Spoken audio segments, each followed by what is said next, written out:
வணக்கம் அன்பர்களே. அஸ்ட்ரோசிரி சேனல் வாயிலாக நான் உங்கள் அஸ்ட்ராலஜர் டாக்டர் சதீஷ்.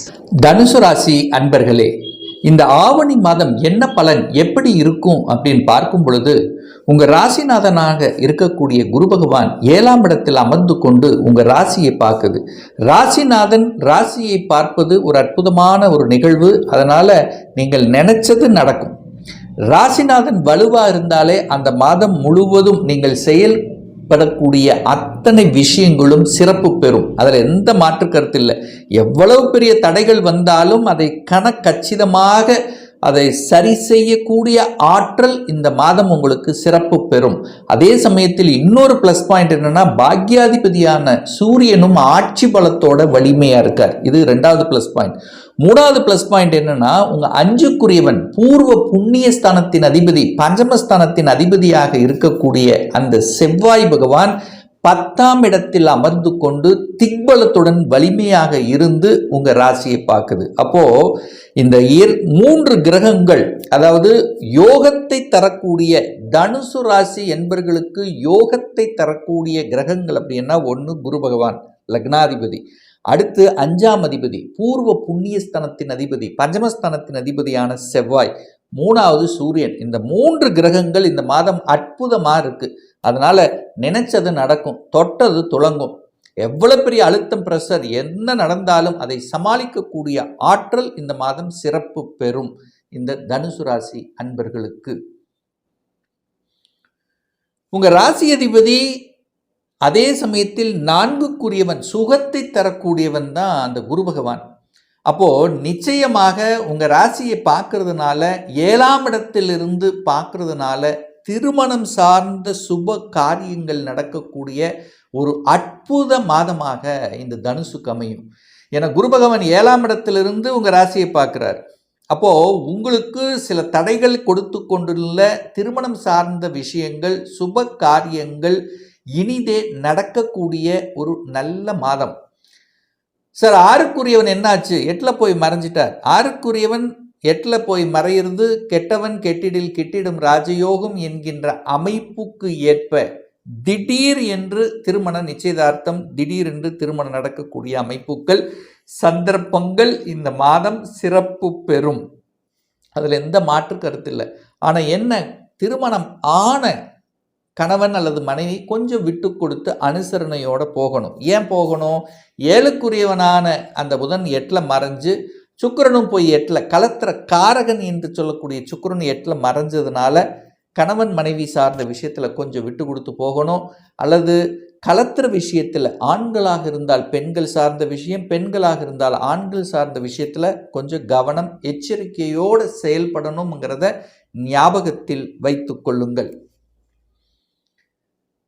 சார், நான் என்னதான் முயற்சி எடுத்தாலும் ஏதாவது ஒரு தடை நடந்துகிட்டே இருக்குது, நான் நினச்சது நடக்க மாட்டேங்குது, ஒரு வீடு வண்டி வாகனம் வாங்கணுங்கிற ஆசை இருக்குது, ஆனால் அந்த ஆசைகள் பட மாட்டேங்குது, ஏதோ ஒரு வகையில் ஒரு தொந்தரவு பிரச்சனை இருக்கிறது என்று நினைத்து கொண்டிருக்கக்கூடிய தனுசுக்கு பார்த்தீங்கன்னா, உங்கள் ராசி அதிபதியான குரு பகவானுடைய பிறந்த நாள் ஜெயந்தி இந்த ஆவணி மாதத்தில் நடக்க இருக்கிறது. ஸோ அது என்னைக்கு வருது சார் அப்படின்னா, ஆவணி மாதம் 19ஆம் தேதி, அதாவது 4/9/2025 வியாழக்கிழமை அந்த குரு பகவானுக்கு, அது நவகிரகத்தில் இருக்கக்கூடிய குரு பகவானுக்கு மஞ்சள் நிற வஸ்திரத்தை அணிவித்து 3 சுத்தமான நெய் எண்ணெயில் நெய் விளக்கு நீங்கள் ஏற்றி வழிபாடு செய்தீர்கள் என்றால் நிச்சயமாக தனுசுக்கு ரொம்ப ரொம்ப நல்லது. ஏன்னா உங்கள் ராசிநாதனுடைய பிறந்த நாள் வருது. ஸோ அன்றைய தினம் மனமுருகி உங்களுடைய பிரார்த்தனை வைத்து கொண்டீர்கள்னால் நிச்சயம் ஜெயிக்கும் என்பதில் எந்தவித மாற்று கருத்தும் கிடையாது. தனம், குடும்பம், வாக்குஸ்தானத்தின் அதிபதியாக இருக்கக்கூடிய அந்த சனி பகவான் 4ஆம் இடத்துல வக்ர நிலையில் இருக்கிறார். 10ஆம் இடத்தை பார்க்கிறார். 3ஆம் அதிபதியும் அவரே. 2க்குரியவன் தனக்கு 3ஆம் இடத்தில் இருக்கிறது சிறப்பு. அப்போ சொத்துக்கள் வாங்கக்கூடிய, அசையும் அசையா சொத்துக்கள் வாங்கக்கூடிய யோகம் இந்த காலகட்டம் உண்டு. தனத்தால், அதாவது குடும்பத்தில் சின்ன சின்ன கஷ்டங்கள் வந்திருந்தாலும் இந்த மாதம் எந்த கஷ்டமும் நீங்கள் பெருசாக இருக்காது. பண விஷயங்களாக இருந்தாலும் சரி, எதனாலும் சரி, சரியான முறையில் கையாண்டு நகர்த்தி கொள்ளக்கூடிய ஒரு அற்புதமான ஒரு மாதம் அப்படின்னு சொல்லுவேன். பொருளாதாரத்தில் ஏற்றம் நிச்சயமாக உண்டு, அதில் எந்த மாற்று கருத்து இல்லை. ஒரு சிலருக்கு பார்த்தீங்கன்னா அந்த சனி பகவான் 4ஆம் இடத்தில் இருக்கிறதுனால தாய் சார்ந்த விஷயத்தில், தாயினுடைய ஹெல்த் சார்ந்த விஷயத்தில் கொஞ்சம் கவனத்தை எடுத்துக்கொள்வதும், தந்தையினுடைய ஹெல்த் விஷயத்திலும் கொஞ்சம் கவனம். ஏன்னா கேது 9ஆம் இடத்துல இருக்குது, சனி 4ஆம் இடத்துல, கேது 9ஆம் இடத்துல இருக்கிறதுனால கொஞ்சம் அக்கறை எடுத்துக்கொள்வது நல்லது. மற்றபடி எந்த பிரச்சனையும் ஏற்படுத்த போவதில்லை. சனி பகவான் அதாவது உங்களுக்கு தனத்தை கொடுக்கக்கூடியவன், முயற்சி ஸ்தானத்தின் அதிபதி. ஸோ இதில் ஏதாவது ஒரு தடை இருக்குது, ஒரு மந்தமாக இருக்குது, ஒரு டல்லாக இருக்குது, ஒரு சோம்பேறித்தனமாக இருக்குது, கொடுத்த பணம் வரல, குடும்பத்தில் சின்ன சின்ன உறவுகள் சார்ந்த விஷயத்தில் ஒரு பெரிய அன்னோனியம் கொடுக்கல.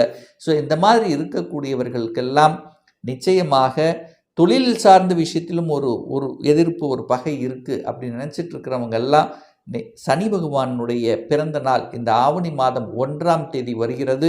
அதாவது 17/8/2025 சண்டே.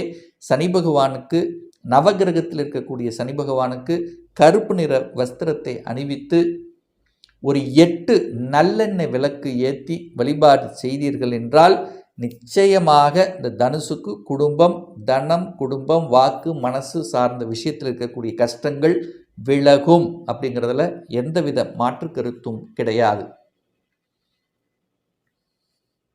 அடுத்து பார்த்தீங்கன்னா இந்த தனுசு ராசி என்பவர்களுக்கு கடனை கொடுக்கக்கூடியவன், நோயை கொடுக்கக்கூடியவன், எதிர்ப்பு பகையை கொடுக்கக்கூடியவன் சுக்கிரன்.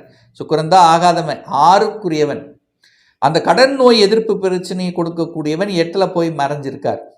அப்போது இந்த மாதம் கொஞ்சம் ஹெல்த் விஷயத்தில் அக்கறை எடுத்துக்கொள்ள வேண்டும். ஏன்னா 6க்குரியவன் தனக்கு 3 என்று சொல்லக்கூடிய வளர்ச்சி என்கின்ற அமைப்பில் இருக்கிறதுனால ஹெல்த்தில் அக்கறை, அதாவது கண்டிப்பாக ஒரு மாஸ்டர் செக்கப் அதாவது செய்யணும் அப்படின்னு ரொம்ப நாளாக நினச்சிட்டு இருப்பீங்க. அது இந்த மாதம் செய்யக்கூடிய அமைப்பு, அனுமதி உண்டு. அதே சமயத்தில் இந்த வம்பு வழக்கு, கோர்ட்டு கேஸ் விஷயத்துக்கு போகாமல் இருப்பது நல்லது. போனீங்கன்னா மன உளைச்சலை அதிகமாக ஏற்படுத்தும். இந்த போட்டி, பொறாமை, இந்த மாதிரியான எதிர்ப்பு விஷயத்துக்கு போகாமல் இருக்கிறது நல்லது. ஏன்னா 7க்குரியவனும் 8ல் போயிருக்கார், 10க்குரியவனும் 8ல் இருக்குது, சுக்கிரன் 6க்குரியவன் 8ல் இருக்குது.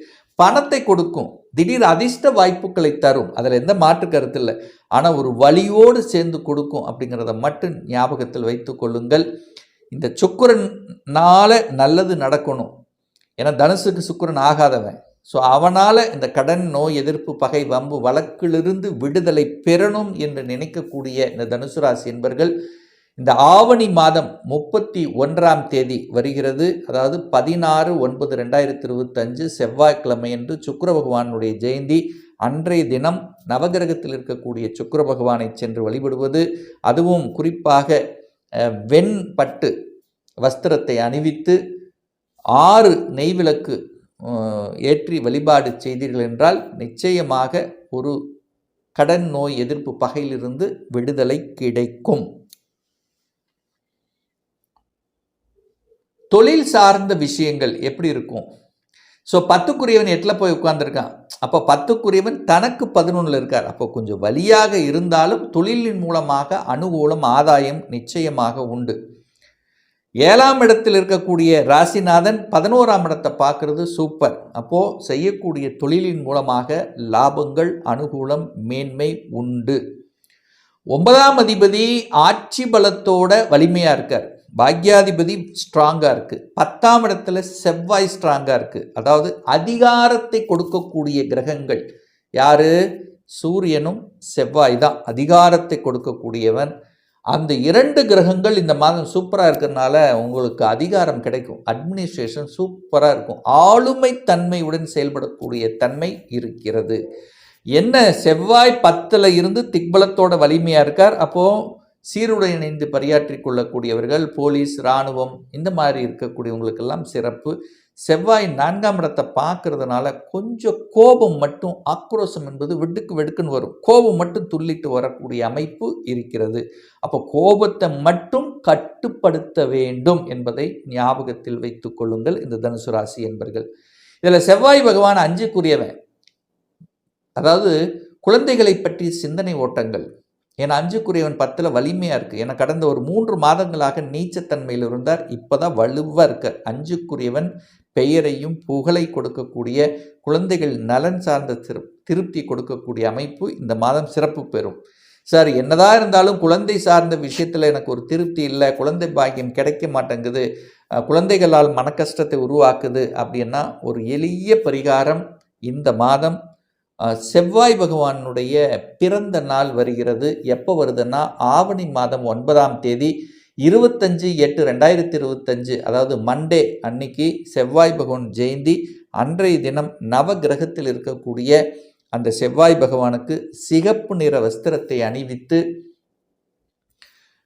எத்தனை நெய் விளக்கு ஏற்றி வழிபடணும்னா 9 நெய் விளக்கு ஏற்றி நீங்கள் வழிபாடு எடுத்தீர்கள் என்றால் குழந்தை பாக்கியம் கிடைக்கும்.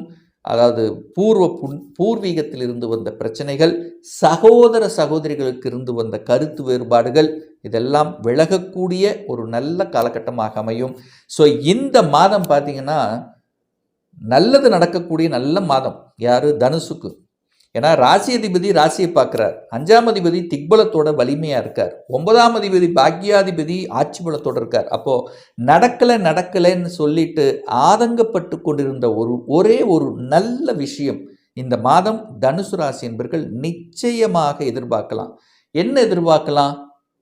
உங்களுக்கு ஒரு தலைமை பண்பு கிடைக்கக்கூடிய அமைப்பு, ஒரு ப்ரமோஷன் கிடைக்கக்கூடிய அமைப்பு, ஒரு மாற்றத்தை கிடைக்கக்கூடிய அமைப்பு, தொழிலில் என்ட்ரி ஆவதற்கான வாய்ப்புகள் தேடி வரும், திடீர் திருமண வாழ்க்கை அமையும், குழந்தை பாக்கியம், இந்த மாதிரி நல்ல நல்ல நல்ல விஷயங்கள் நடக்கக்கூடிய ஒரு நல்ல மாதமாக தனுசுக்கு அமையும் என்று சொன்னால் அது மிகையாகாது.